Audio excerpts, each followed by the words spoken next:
Hello, everyone. My name is Amin Hatamnejad, and I'm very excited to share our meta-analysis on intravitreal dexamethasone and triamcinolone acetonide compared to antivascular endothelial growth factor treatment for diabetic macular edema.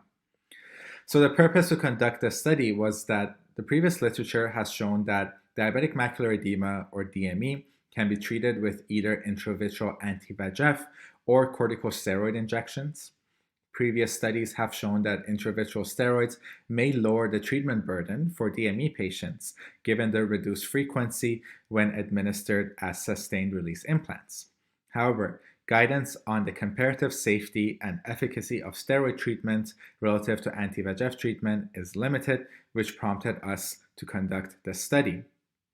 So speaking of our methodologies, we were able to conduct a systematic search on Ovid Medline, Embase, and Cochrane Central from 2005 to November 2021. We included randomized clinical trials that reported on visual acuity outcomes following treatment with intravitreal anti-VEGF or steroid agents. Our primary outcomes were final BCVA, or best corrected visual acuity, and change in BCVA from baseline. Our secondary outcomes were BCVA at other time points, retinal thickness, change in retinal thickness, and adverse events. So now I'm going to discuss some of our results. These findings could further be investigated by looking at figures 1, 2, and 3. So we had 14 RCTs that reported on 827 eyes.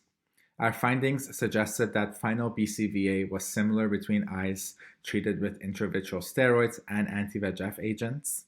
Our final retinal thickness was lower in eyes treated with intravitreal steroids than anti-VEGF agents, and we're able to see consistent findings for retinal thickness at 3 months and 6 months.